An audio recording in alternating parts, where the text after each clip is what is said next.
पिघला दे जंजीरें शमशीरें कर हर मैदान फतेह ओ बंदिया कर हर मैदान फतेह।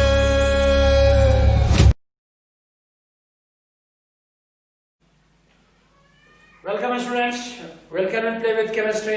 आज हम हाइब्रिडाइजेशन के प्रीवियस वीडियो में हमने आपके लिए हाइब्रिडाइजेशन बताया था, जो how hybridization help to predict the geometry of the molecules. Okay, चलिए, हमने आपको याद होगा, आपको हमने बताया था hybridization, this is hybridization is equal to half v plus m minus c plus a। v क्या है? Number of atom valence electron on central atom. m क्या है? Number of monovalent atom attach with central atom, charge on cation and charge on anion. चलिए, ये सब हो गया था। अब हम आपको आज कुछ नई टेक्निक्स बताने वाले हैं, जिसको आप ध्यान से देखिए। Okay, to find method to find hybridization, find hybridization methods. एक मेथड कौन सा था? एक मेथड था ग्राउंड स्टेट और एक्साइटेड स्टेट। दूसरा मेथड कौन सा हुआ? दूसरा मेथड हुआ जो hybridization is equal to half b plus m minus c plus a। This is third method. Okay बच्चों, देखिए, इसमें थर्ड मेथड में इनके रूल्स हैं। If sum of valence electron is up to 8, then divide by 2 to get hybridization, okay।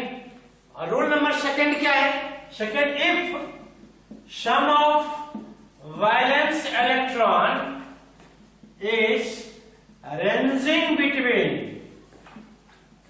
9 to 56, then divide by 8, okay, divide by 8, ये Q1 मान लीजिए, to get hybridization। बच्चों, समटाइम्स क्या होता है, जब हम 8 से डिवाइड करेंगे तो या तो हमें हाइब्रिड ऑर्बिटल मिलता है डायरेक्ट, जिससे हम हाइब्रिडाइजेशन प्रेडिक्ट कर सकते हैं। Sometimes it is not happen, sometimes remainder is left.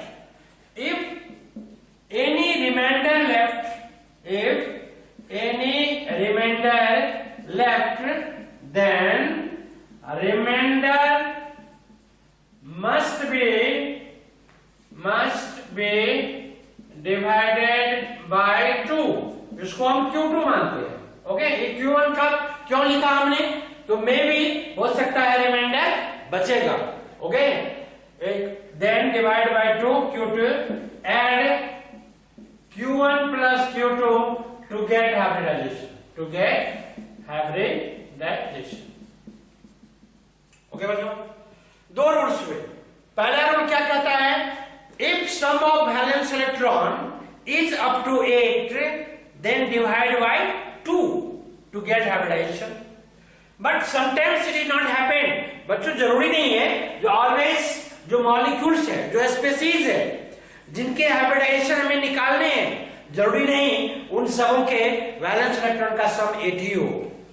यदि उनका सम अप टू 8 हो तो आप 2 से डिवाइड कीजिए, आपको हाइब्रिडाइजेशन मिलेगा। बट इफ यदि उसका रेंज 9 to 56 हो तो ध्यान रखिए, उसको हमें 8 से डिवाइड करना है। हो सकता है 8 से डिवाइड करके डायरेक्ट हमें हाइब्रिड ऑर्बिटल का नंबर मिले 2, 3, 4, 5, ओके, जिससे हमको हाइब्रिडाइजेशन पता चलेगा। या नहीं तो it may be possible sum remainder left, कुछ रिमाइंडर बच सकता है आपको। यदि ऐसा आप देख रहे हैं तो जो आपने सम ऑफ वैलेंस इलेक्ट्रॉन की जो सम है 9 to 56 के रेंज के, उनको पहले आप 8 से डिवाइड कीजिए। जो कोसेंट है उनको आप Q1 लिखिए, उस नंबर को आप नोट कर लीजिए Q1, रिमाइंडर बचा, रिमाइंडर को आप 2 से डिवाइड कीजिए, उसका एक क्वोशिएंट होगा, तो 2 क्वोशिएंट हुआ, आपको दोनों क्वोशिएंट को आप ऐड करेंगे और हाइब्रिडाइजेशन होगा। चलिए बच्चों, इनके हम एग्जांपल लेते हैं, एग्जांपल लेंगे तो आपको ये समझ में आएगा। आप चाहें, this is very important, competition के लिए ये बहुत ही इंपॉर्टेंट है। आपको कोई ground state, excited state, charge on electron, monovalent, बच्चों अभी हमने क्या पढ़ा है, पहले क्या कौन सा मेथड पढ़ा, जैसे मीथेन में क्या था, C in ground state, C in excited state, ये पढ़ा। पहले कुछ ये S था, पहले यहाँ पर इलेक्ट्रॉन की ऐसी कंट्रीब्यूशन थी, फिर ये यहाँ पर गया तो ये 4 ऑर्बिटल यहाँ पर अवेलेबल हुआ और sp spq यहाँ पर हाइब्रिडाइजेशन हुआ है, राइट। दूसरा मेथड क्या बताया था हमने आपको, दूसरा मेथड बताया था जो hybridization is equal to half V plus M minus C plus A, this is, ये आपको हमने बताया था। ओके, तो इन दोनों मेथड में ये बहुत इंपॉर्टेंट है। क्या इंपॉर्टेंट है, जो नंबर ऑफ मोनोवैलेंट आपको याद रखना पड़ेगा, क्योंकि जरूरी नहीं है सेंट्रल एटम से जुड़ा हुआ जो एटम हो मोनोवैलेंट ही हो, वो डाइवैलेंट भी हो सकता है। तो ये हम थर्ड मेथड आपको बच्चों बताने जा रहे हैं। ओके, चलिए ये एग्जांपल लेंगे, एग्जांपल के थ्रू आपको ये पूरी तरह से पता चलेगी जो कैसे। चलिए देखिए, चलिए बच्चों हम लेते हैं पहला एग्जांपल, फर्स्ट एग्जांपल लेते हैं CH4। CH4 में सेंट्रल एटम क्या है, कार्बन। ओके, सभी एटम इसमें लेने हैं हमें। ये कार्बन, कार्बन के वैलेंस इलेक्ट्रॉन 4, हाइड्रोजन के 1, 4 हाइड्रोजन 4, 8 डिवाइडेड बाय 2, ये क्या हो गया बच्चों, हाइब्रिड ऑर्बिटल्स 4, तो हाइब्रिडाइजेशन हो गया sp3। आप जानते हैं ना, हाइब्रिड ऑर्बिटल और हाइब्रिडाइजेशन इनमें क्या है, यदि ये 2 रहेगा तो sp, 3 रहेगा तो sp2, 4 रहेगा तो sp3, 5 रहेगा तो sp3d, 6 रहेगा तो sp3d2 और 7 रहेगा तो sp3d3। ये नंबर हाइब्रिड ऑर्बिटल के number, these are always equal to hybridization. Okay, तो ये चीज को आप ध्यान रखेंगे। ओके, देखिए यहाँ पर हमको निकला। चलिए दूसरा एग्जांपल और भी लेते हैं, दूसरा एग्जांपल लेते हैं H2O। बच्चों हाइड्रोजन के बैलेंस इलेक्ट्रॉन 1, 2 हाइड्रोजन है तो 2, ऑक्सीजन आप जानते ही हो 8 होता है, 2 और 6 इज द बैलेंस इलेक्ट्रॉन। देखिए 6, ये 8 हुआ, divided by 2 it is 4 is sp3। तीसरा एग्जांपल लेते हैं अमोनिया NH3। देखिए nitrogen is 7, 2 and 5 is the valence electron. Okay बच्चों, 5, 3 हाइड्रोजन है, 3, 8 divided by 2 it is 4, hybridization sp3। Okay, fourth लेते हैं PCl3। देखिए बच्चों phosphorus 15, 2, 8, 5 is the valence electron, यहां पर 5 लीजिए आप। Chlorine is 17, 2, 8, 7। Okay, 7 is the valence electron, 3 chlorine है तो 3 into 7, 5 plus 21, यहां पर हो गया 26। ओके बच्चों, अब 26 जो हो गया तो ये किसके रेंज में है, ये सम ऑफ बैलेंस इलेक्ट्रॉन है 26, ये किसके रेंज में है, 9 to 56 के रेंज में। तो क्या करेंगे बच्चों, यहाँ पर 26 डिवाइडेड बाय 8 3 जा 24, इसको आप मानेंगे Q1। 8 3 जा 24, 2 रिमाइंडर बचा, 2/2 दैट इज 1, ये हो गया Q2। Add Q1 plus Q2 मतलब 3 plus 1 it is 4, that is sp3। Okay, अब देखिए यहाँ पर नेक्स्ट एग्जांपल लेते हैं PCl5।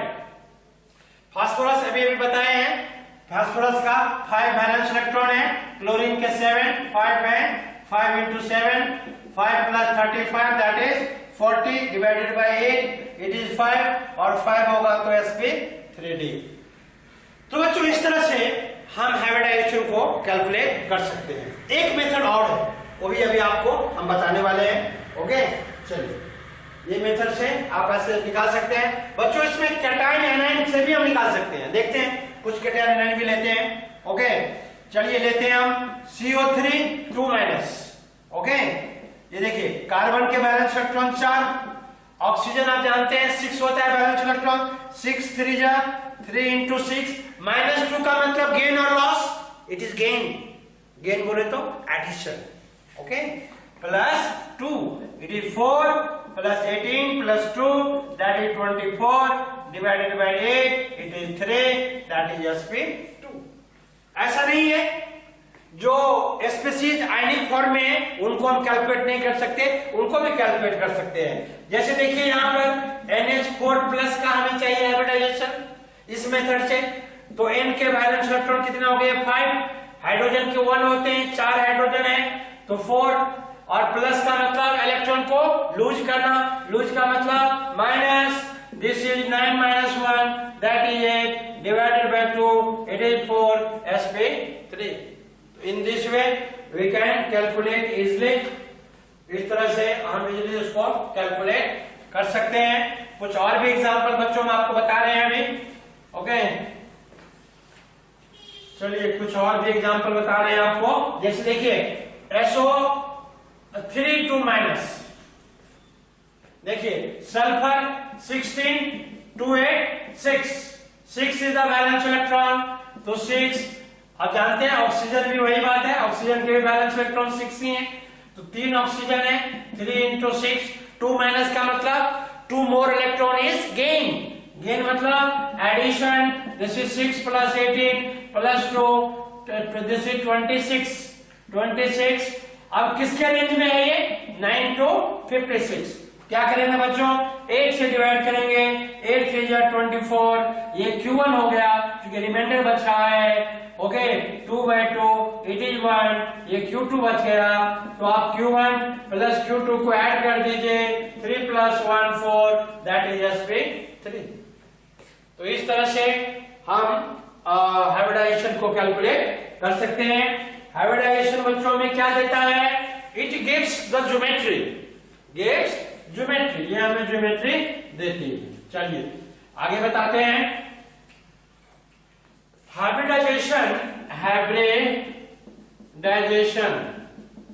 this is equal to, hybridization equal to number of sigma bond plus lone pair of electron, okay, ये भी आपको हाइब्रिडाइजेशन बताएगा, ओके। देखते हैं अभी, जैसे मान लीजिए NH3 में क्या है बच्चों, नाइट्रोजन के वैलेंस इलेक्ट्रॉन कितने हैं 5, ओके, तो आप देखिए यहाँ पर ये 2 यहाँ हैं और ये 3 यहाँ पर हैं। ये जो आप जानते हैं ये सिग्मा बॉन्ड है क्योंकि शेयरिंग से बना हुआ है, ये नाइट्रोजन हाइड्रोजन के बीच में जानते हैं ना। ये देखिए ये 2 इलेक्ट्रॉन 1 1 1 1 1 1, ये हाइड्रोजन का है, ये हाइड्रोजन का है, ये हाइड्रोजन के, ये शेयरिंग से बना हुआ है, तो बॉन्ड कौन सा है सिग्मा बॉन्ड है, 3 सिग्मा बॉन्ड है, और एक जो है ये लोन पेयर इलेक्ट्रॉन है। तो हाइब्रिड क्या होगा, एक लोन पेयर है तो 1, 3 सिग्मा बॉन्ड 3 इट इज 4, और हाइब्रिड ऑर्बिटल जब 4 होगा तो हाइब्रिडाइजेशन होगा sp3, ओके। ये फोर्थ मेथड मैं आपको बता रहा हूं किसके लिए, हाइब्रिडाइजेशन कैलकुलेट करने के लिए। और भी एग्जांपल लेते हैं, देखिए जैसे H2O ऑक्सीजन के वैलेंस इलेक्ट्रॉन कितने बच्चों 6, ओके, ये देखिए ध्यान से, ये 2 ये 4 ये 5 ये 6, एक हाइड्रोजन यहाँ पर, एक हाइड्रोजन यहाँ पर, ये बॉन्ड बना लिया, ये बॉन्ड यहाँ बना लिया ने, तो ये शेयरिंग से बना है, तो ये सिंगल बॉन्ड है। अब कितने लोन पेयर हैं, ये भी लोन पेयर है, ये भी लोन पेयर है, 2 लोन पेयर, ओके। तो हाइब्रिड ऑर्बिटल का नंबर कितना होगा, 2 सिग्मा बॉन्ड है और 2 लोन पेयर है, इट इज 4, और 4 होगा तो हाइब्रिडाइजेशन होगा sp3। इस तरह से हम इसको कैलकुलेट कर सकते हैं। ये देखिए जैसे मान लीजिए SO2 है, क्या है SO2, बहुत ध्यान से देखिए, दिस इज SO2, ये देखिए, इसका हमें हाइब्रिडाइजेशन चाहिए हमें, तो यहाँ पर पाई बॉन्ड का इसमें कोई भी रोल नहीं है, ये सिग्मा बॉन्ड और एक हो गया लोन पेयर, तो हाइब्रिड ऑर्बिटल क्या होगा, 2 सिग्मा बॉन्ड और एक लोन पेयर, इट इज 3, और ये होगा sp2 हाइब्रिडाइजेशन।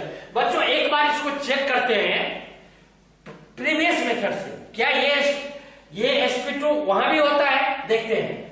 SO2 में क्या है बच्चों, बैलेंस इलेक्ट्रॉन 6 और इसका जो 6 6 2 12, 12 6 18, रेंज किसमें है 9 to 56, 8 से डिवाइड कीजिए, 8 2 16, 2 रिमाइंडर बचा, दिस इज 1 2 प्लस 1 83 sp2।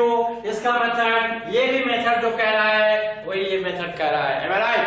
तो 4 मेथड में there are 4 methods to predict the hybridization of the species either in the form of molecule or in the form of ions। Okay, चलिए अब इसके बाद अब यहां पर हाइब्रिडाइजेशन हमें क्या बताया, ज्योमेट्री बताया। बच्चों ध्यान रखना है, geometry geometry geometry not the shapes. Okay, geometry not the shapes.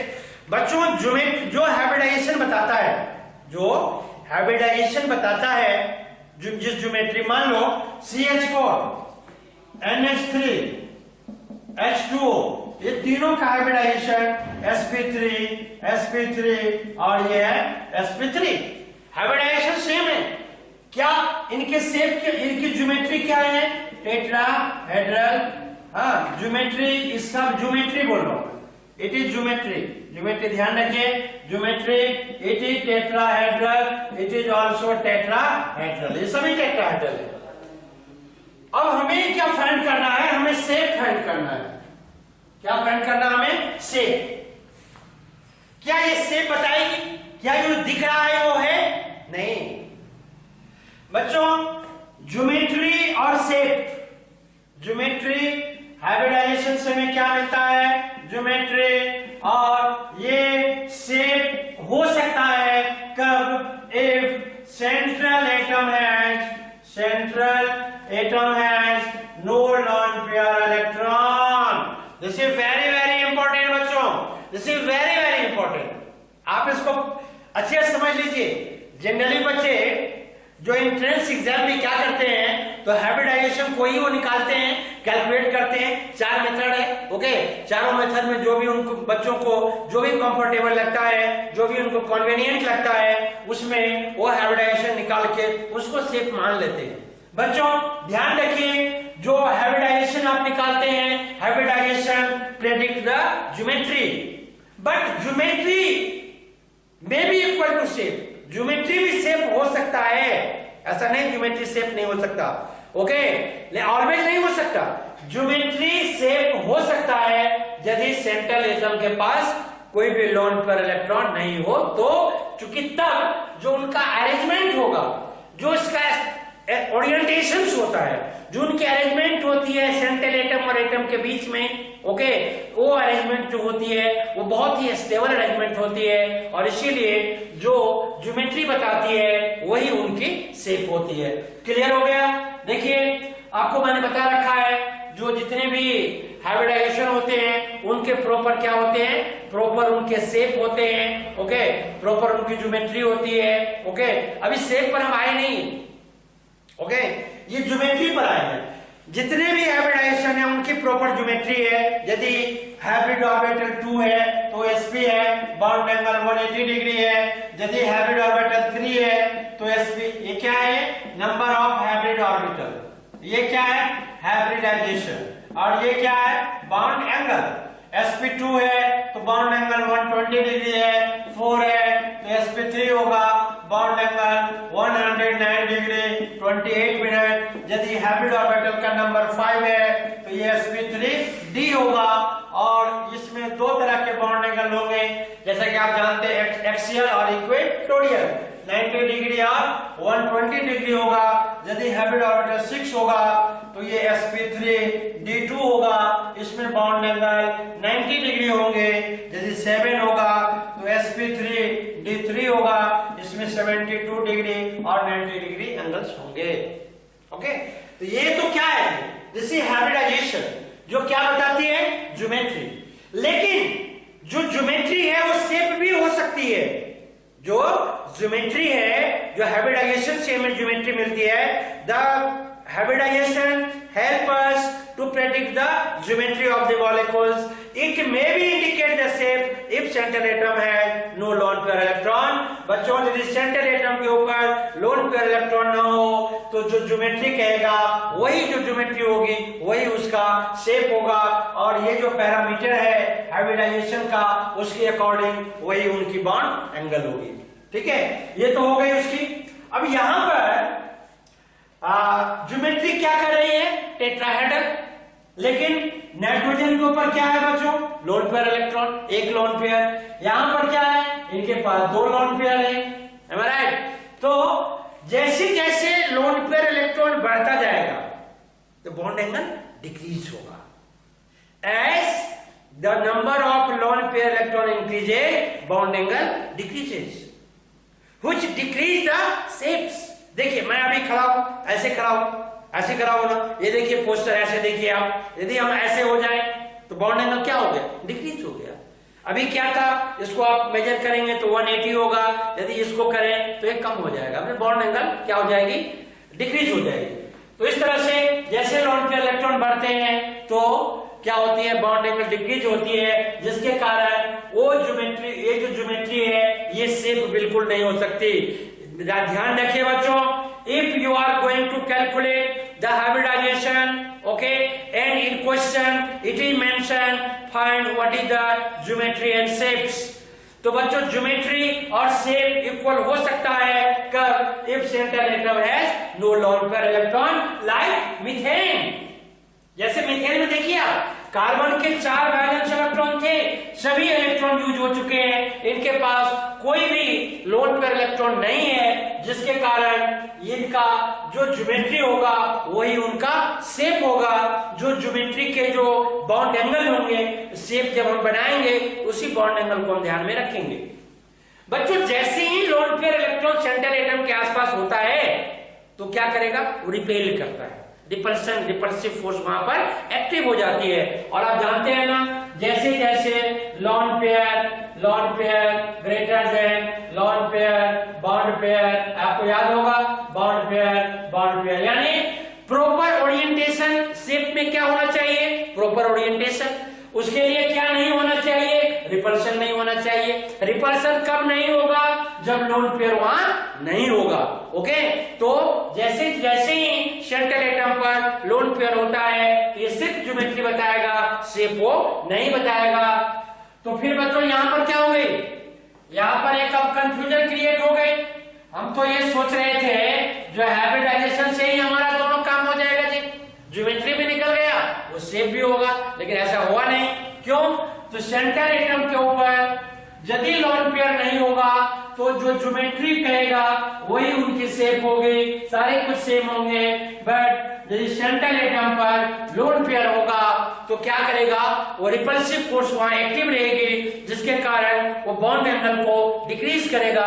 और डिक्रीज होने के बाद देखिए ना, ये देखो आप, ये देखिए, ये क्या है, लोन पेयर इलेक्ट्रॉन है, तो इनके बॉन्ड एंगल होने कितने चाहिए, 109 डिग्री 20 होना चाहिए, क्योंकि हाइब्रिडाइजेशन क्या है, sp3। ये कौन बोल रहा है, हाइब्रिडाइजेशन कह रहा है। But due to lone pair electron it repel, ये रिपेल करता है तो ये क्या होता है, ऐसे आ जाता है बाद में, इसकी बॉन्ड एंगल कम हो जाती है और इसकी जो शेप होती है वो पिरामिडल हो जाती है, पिरामिड की तरह ये ऐसे दिखता है, फिर ऐसे दिखता है, पिरामिड की तरह ये दिखता है। तो बच्चों थोड़ा सा हाइब्रिडाइजेशन में कंट्रोवर्सी हो गई, जिसके कारण अब इसको तो फाइनल करना पड़ेगा ना बच्चों। How can we search if central atom has lone pair electron, then how can we understood the what is the proper shape of the molecules? Okay, उसके लिए बच्चों एक थ्योरी आई, जिस थ्योरी का नाम था वेस्पर थ्योरी। वेस्पर थ्योरी का full form है valence shell electron pair repulsion, electron valence shell electron pair repulsion theory. Okay, चलिए इसमें देखते हैं।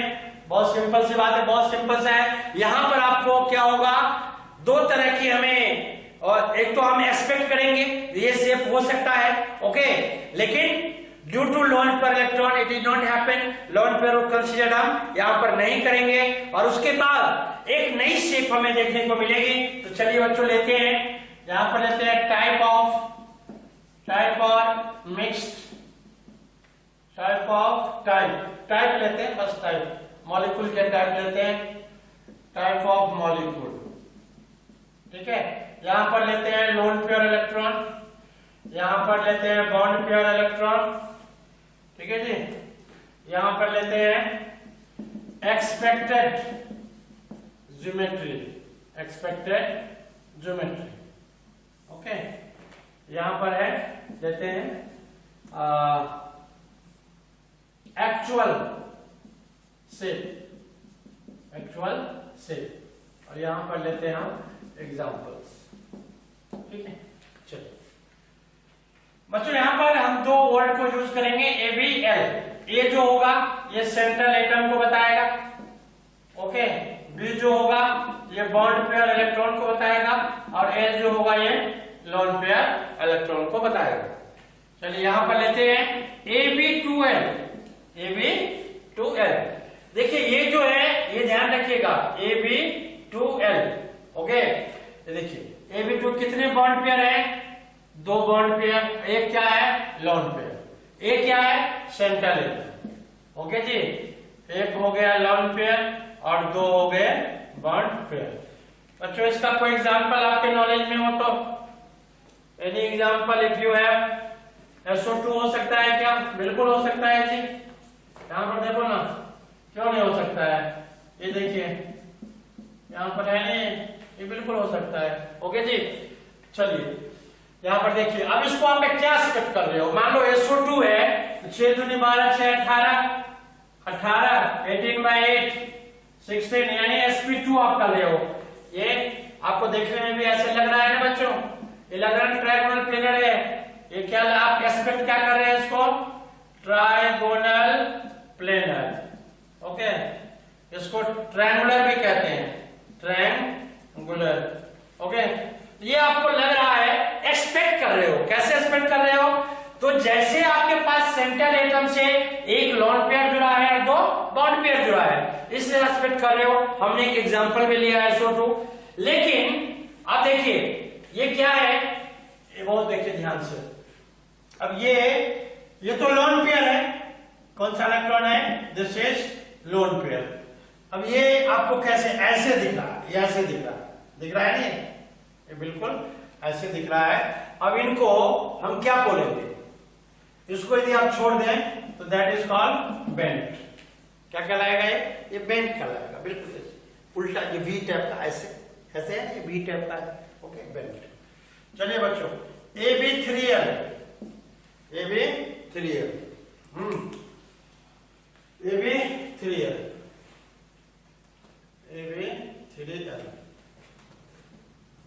समझ में आ गया आपको?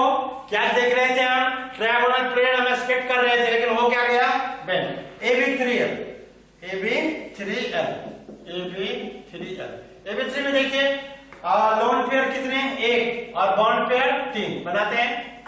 ये एक लोन पेयर है और 3 बॉन्ड पेयर है, 3 बॉन्ड पेयर। बच्चों क्या अमोनिया इसका बेस्ट एग्जांपल होगा क्या? NH3 बिल्कुल होगा, क्योंकि नाइट्रोजन पर देखिए आप, नाइट्रोजन पर एक लोन पेयर और 3 क्या है? ये बॉन्ड पेयर है, बिल्कुल समझिए, ओके। बच्चों आप क्या एक्सपेक्ट कर रहे हैं? आप एक्सपेक्ट कर रहे हैं जो 5 और 3 8, आप देखिए अरेंजमेंट क्या कर रहा है। आप एक्सपेक्ट कर रहे हो इसको क्या होना चाहिए? ये टेट्राहेड्रल होना चाहिए, इसका टेट्राहेड्रल होना चाहिए, क्योंकि हाइब्रिडाइजेशन निकालोगे तो क्या होगा? ये 5 और 3 8 divided by 2 that is 4, that is sp3 tetrahedral. But बच्चों it is not happening, it is looks like a pyramid. तो इसका स्ट्रक्चर होगा, इसका जो शेप होगा एक्चुअल होगा पिरामिडल। अब देखिए यहां पर AB3L2, दो लॉन पेयर AB2L2, दो लॉन पेयर, दो बॉन्ड पेयर।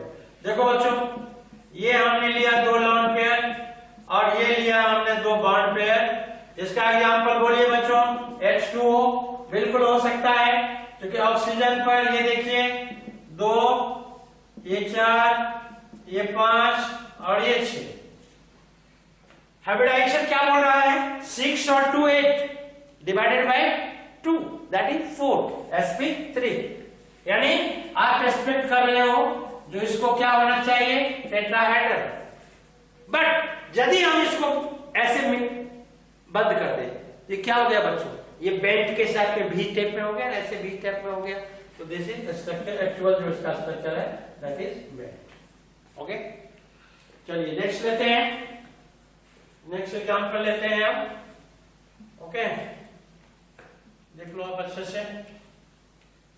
नेक्स्ट एग्जांपल लेते हैं बच्चों। AB2L2 हो गया, AB3 हो गया, AB3L2, AB3L2। देखिए तो लॉन पेयर कितने? 2। अब बॉन्ड पेयर कितने? तो 3। तो क्या एक्सपेक्ट करते हो आप एक्सपेक्ट ऐसा कर रहे हो, 2 लॉन पेयर है तो चलिए ये 2 लॉन पेयर, और 3 जो है क्या है? ये bond pair. am I right? ये लॉन पेयर और 3 बॉन्ड पेयर। इसका एग्जाम्पल बच्चों क्या हो सकता है? इसका एग्जाम्पल क्या हो सकता है? अब देखिए इस एग्जाम्पल कैसे चूज करेंगे हम। तो सेंट्रल एटम जो A है उसके पास कितने बैलेंस इलेक्ट्रॉन है? 2 4 5 6 और 7। ओके, तो क्या हम ClF3 ले सकते हैं? बिल्कुल ले सकते हैं, बिल्कुल ClF3। ओके, देखिए आप एस्पेक्ट क्या कर रहे हो बच्चों? आप एस्पेक्ट ये कर रहे हैं, एक क्लोरीन 2 इलेक्ट्रॉन 4 इलेक्ट्रॉन, एक ये बॉन्ड पेयर, एक बॉन्ड पेयर और ये bond pair. am I right? आप ये कैसा दिख रहा है आपको? ये दिख रहा है आपको इसका हाइब्रिडाइजेशन क्या होगा? ये 7 और 21 28, 8 3 24, 4 2, 3 + 2 दैट इज 5 हुआ तो sp3d, और sp3 होगा तो trigonal bipyramidal. This is your expectation, trigonal bipyramidal, ये आप एक्सपेक्ट कर रहे हैं। Okay, but due to 2 lone pair electron did not happen। देखिए इसको हमने ऐसे बंद कर दिया पूरी तरह से। देखो बच्चों इसको हमने बंद किया, तो जब बंद कर दिया क्या ये ऐसे आपको नहीं दिख रहा है? देखिए आप ध्यान से, दिख रहा है? बिल्कुल दिख रहा है। तो ऐसे टी शेप, ये ऐसे दिख रहा है आपको, इसको क्या बोलते हैं? T shape. जबकि हम आप क्या सोच रहे थे? Trigonal bipyramidal, but it is not happen, that is it is T shape. Okay, this is very very important. यदि शेप पूछेगा तो यदि ऐसा एग्जांपल ClF3 आ गया और यदि आपने हाइब्रिडाइजेशन निकाल के आपने शेप निकाला तो गलत हो जाएगा, क्योंकि हाइब्रिडाइजेशन बोल रही है। हाइब्रिडाइजेशन क्या बताती है? ज्योमेट्री। और हाइब्रिडाइजेशन के द्वारा जो ज्योमेट्री प्रेडिक्ट है वो इक्वल टू शेप हो सकता है। कब? If central atom has no lone pair electron, but in this case chlorine has 7 valence electron, 3 electrons is already shared with fluorine, remaining 4 means 2 lone pair electron. Okay, they remain unbounded, and that is called lone pair electron. And due to availability of 2 lone pair of chlorine, they never shows trigonal bipyramidal at their actual shape is T-shaped. Okay, चलिए और भी बताते हैं इसमें, और भी type लेते हैं इसमें। ओके, चलो बच्चों इसका बस 1-2 रह गया है, बस उसको आप खत्म ही करेंगे आज। AB4L, AB4L, तो बॉन्ड लॉन पेयर कितने? 1 ये 4। क्या एक्सपेक्ट कर रहे हो आप? ये देखो आप ये एक्सपेक्ट कर रहे हो ना, ये B, ये B, ये B, ये B और एक lone pair, 4 bond pair lawn pair. बच्चों इसका एग्जांपल क्या हो सकता है? इसका एग्जांपल हो सकता है SF4, ऐसे सल्फर, ये 2, ये 3, ये 3 4, ये 5 और ये 6 हो गया। बच्चों इसका यदि हाइब्रिडाइजेशन निकालें तो 6 और 7 चौक 28, ये 34 हो रहा है, 8 चौक 32, 2/2, दिस इज 1, इट इज 5 और 5 होगा तो sp3d, और sp3d होगा तो ट्राइगोनल बाइपिरामिडल। यानी दिस इज योर एक्सपेक्टेशन। क्या एक्सपेक्ट कर रहे हैं आप? ट्राइगोनल बाइपिरामिडल, ये आपका एक्सपेक्टेशन है। लेकिन चूंकि लॉन पेयर होने के कारण ये पार्ट कंसीडर नहीं होगा, तो बच्चों याद कीजिए अपने बचपन के दिनों को, जब पार्क में आप सीसॉ खेला करते थे। ओके, ऐसे ही होता है ना, ऐसे ऐसे होता है इसमें। तो इसका जो एक्चुअल शेप है उसका नाम है सीसॉ स्ट्रक्चर्स। ओके, तो ये हो गया आपको टाइप AB4L। ठीक, चलिए उसके बाद नेक्स्ट लेते हैं। नेक्स्ट हमारा होगा AB4L2। नेक्स्ट हमारा होगा AB5L। देखिए यहाँ पर एक lone pair 5 bond pair. Simple सी बात है, ये कैसा होगा? ये 1 2 3 4 5 और एक ये 6, ऐसा होगा। ये बॉन्ड पेयर, 5 बॉन्ड पेयर, ये 5 बॉन्ड पेयर और एक लॉन पेयर। बच्चों इसका एग्जाम्पल हम लेना चाहते हैं। एग्जाम्पल कैसे लेंगे? 1 2 3 4 5 7 ClF5, ये एग्जाम्पल आप ले सकते हैं, ClF5। चलो इसका हाइब्रिडाइजेशन निकालते हैं। 7 और 35 40, 8 5, ओके जी, नहीं Cl 7 35 और 7 42 हुआ ना, 42, 8 5 40, ये 5 + 1 दैट इज 6 sp3d2। बच्चों इसका शेप यदि हम ClF5 लेते हैं, ओके है ही ClF5 ऐसे, Cl आपको ये 2 3 4 5 6 और 7, ये देखिए ClF5। आप क्या एक्सेप्ट कर रहे हो? आप एक्सेप्ट कर रहे हो ऑक्टाहेड्रल। ये आपका हाइब्रिडाइजेशन के अकॉर्डिंग आप एक्सपेक्ट करते हो इसको ऑक्टाहेड्रल होना चाहिए। But due to availability of lone pair electron, यदि इस लोन पेयर इलेक्ट्रॉन को बच्चे हम कंसीडर करें इस केस में, तो आप ध्यान रखिए ये कैसे दिखेगा। ये कैसे दिख रहा है आपको? ये दिख रहा है स्क्वायर पिरामिडल। स्क्वायर पिरामिडल कैसे दिख रहा है? Square pyramidal. This is actual shapes. Okay, तो चलिए ये हो गया। अब इसी में एक और लेते हैं। ओके, इसी में एक और लेते हैं। हाइब्रिड ऑर्बिटल सेम रहेगा। AB4L2, AB4L2, 2 lone pair 4 bond pair. ये देखिए 2 लॉन पेयर, ये लॉन पेयर और 4 बॉन्ड पेयर, इस तरह से 4 बॉन्ड पेयर। इनका एग्जाम्पल होगा ज़ेनॉन फ्लोराइड HCF4। ये कैसे लेते बच्चों? ये हमने कैसे ले लिया? हम सेंट्रल एटम जो है इसके वैलेंस इलेक्ट्रॉन कितने हैं? देखिए 1 2 3 4, एक इलेक्ट्रॉन के साथ उन्होंने बॉन्डिंग किया है, शेयरिंग किया है। तो 4 2 6 और 2 8। ओके, ये जो 8 वैलेंस इलेक्ट्रॉन है किसके होते हैं? नोबल गैसेस के होते हैं। ओके, इसीलिए हमने ज़ेनॉन लिया यहाँ पर। चलिए इसका हाइब्रिडाइजेशन करते हैं। 8 7 चौक 28, ये 36, 8 चौक 32, 4 36, ये 2 4 + 2 6 sp3d2। मीन्स इसको हम क्या एक्सपेक्ट कर रहे हैं? ऑक्टाहेड्रल होना चाहिए, यानी ज़ेनॉन इस तरह से होना चाहिए। लॉन पेयर है, ये लॉन पेयर है, ये ऐसा है, ये फ्लोरीन, ये फ्लोरीन, ये फ्लोरीन, क्या होना चाहिए इसको? ऑक्टाहेड्रल। लेकिन बच्चों यदि हम ये देखिए ये ज़ेनॉन है, ये है, इनको यदि हम इग्नोर कर दें, इनको इग्नोर कर दें, तो ये क्या हो गया? एक ही प्लेन में है नहीं है। देखिए इसका एक्चुअल शेप जो होगा that will be the square planar होगा। ओके, तो that is the rules, that is the hybridization. ये है आपको हाइब्रिडाइजेशन। हाइब्रिडाइजेशन शेप नहीं बताता है। जब भी आपको शेप का क्वेश्चन पूछेगा तो बच्चों हाइब्रिडाइजेशन क्या बताती है हमें? ज्योमेट्री। लेकिन वो शेप भी हो सकती है इफ सेंट्रल एटम है नो लॉन पेयर। बच्चों यदि आपको ज्योमेट्री पूछा जाए तो you have to apply the hybridization method. There are 4 methods I have mentioned in previous video and in this video। आज हमने आपको जो मेथड बताया वो 2 मेथड बताया। 2 हमने हमारा प्रीवियस वीडियो है हाइब्रिडाइजेशन का, उसमें हमने आपको बताया है। टोटल 4 मेथड है हाइब्रिडाइजेशन प्रेडिक्ट करने का।